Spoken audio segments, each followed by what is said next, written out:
আমার বাবা তোমায় পছন্দ করেনি, ওনাদের আরও সুন্দরী বৌমা লাগবে।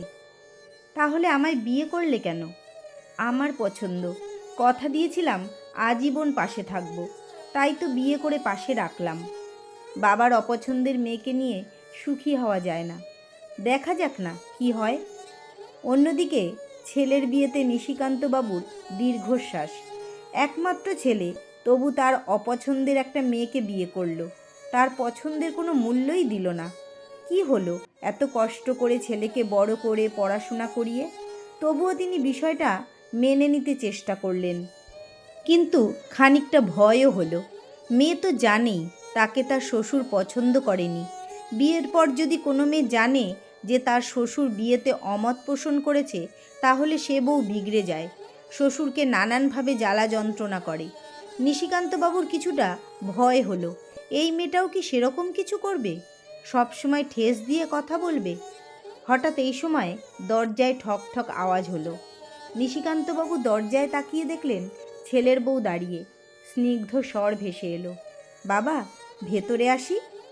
নিশিকান্তবাবু গম্ভীর স্বরে বললেন, কি দরকার?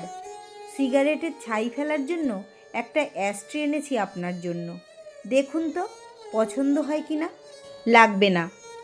আহা দেখুন না একবার, না দেখেই কেন বলছেন লাগবে না? কথাটা বলতে বলতে মেয়েটা ঘরে ঢুকলো, ঢুকে নাক মুখ কুঁচকে বলল, ইস, ঘরে সব কিছু এত এলোমেলো করে রেখেছেন, সিগারেটের বিশ্রী গন্ধে তো ঘর ভরে গেছে।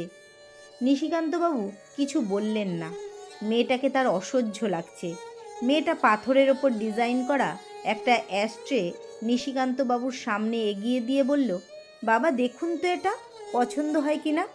দোকানদার বলেছে এটা শ্বেত পাথরের, আমি পাথর চিনি না, দেখে বলুন না এটা কি সত্যি শ্বেত পাথরের? নিশিকান্তবাবু আমতা আমতা করে বললেন, চশমা ছাড়া আমি বুঝতে পারবো না। চশমা কোথায় রেখেছেন? মনে পড়ছে না, টেবিলে আছে বোধহয়। আপনি তো আমার বাবার মতোই মন ভুলো লোক।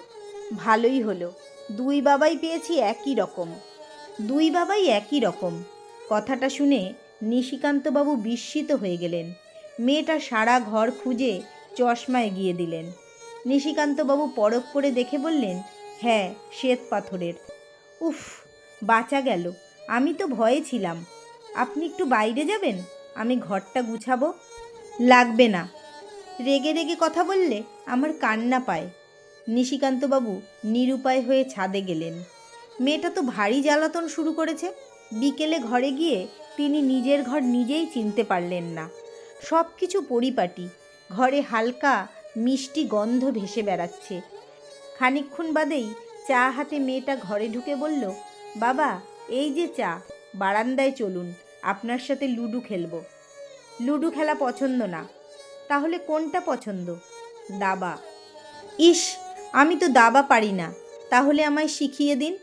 প্রতিদিন বিকেলে বাবা মেয়ে একসাথে দাবা খেলব। কিছুদিন যেতেই নিশিকান্তবাবু লক্ষ্য করলেন মেয়েটি তার জীবনের একটা অংশ হয়ে গেছে। তার একটি মেয়ের শখ ছিল, সেটা পূরণ হয়নি। ছেলে হবার 2 ঘন্টা পরেই তার স্ত্রী ইহলোক ত্যাগ করেন। এই প্রথম নিশিকান্তবাবু বুঝলেন বাবার প্রতি মেয়েদের ভালোবাসা কতটা তীব্র হয়।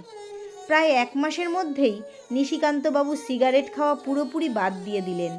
কারণ একটাই, বৌমা সিগারেটের গন্ধ সহ্য করতে পারে না। তিনি মেয়েটির ভালোবাসায় এতটাই মুগ্ধ হয়ে গেলেন যে তার মুখে বাবা ডাক না শুনলে তার প্রেশার ফল করে। এক বিকেলে দাবা খেলতে গিয়ে মেয়েটা বলল, আচ্ছা বাবা, দাবা খেলায় রাজা মন্ত্রী সবাই আছে, কিন্তু রানী নেই কেন? নিশিকান্তবাবু হাস্যোজ্জ্বল মুখে বললেন, রানী থাকে বাড়িতে, যেমন আমার বাড়িতে তুমি। কথাটা শুনে মেয়েটা খিলখিল করে হাসল। নিশিকান্তবাবু ভারাক্রান্ত মনে বললেন, তোমাদের বিয়েতে আমার মত ছিল না, এটা জানো? জানি। আপনি কি ভেবেছিলেন আমি আপনাকে জ্বালাতন করব? এমন ভাবনা আসা কি দোষের? না, দোষের না। যে তোমার বিয়েতে সম্মতি দেয়নি তাকে বাবার সম্মান দিলে। এক দেখায় পছন্দ হওয়াটা আসলে ঠুনকো, পছন্দ অর্জন করাটাই বেশি আনন্দের, বুঝলেন শ্বশুরমশাই? আর বাবারা যতই কঠোর হোক, মেয়েদের ভালোবাসা উপেক্ষা করতে পারে না, যেমনটা আপনি পারেননি।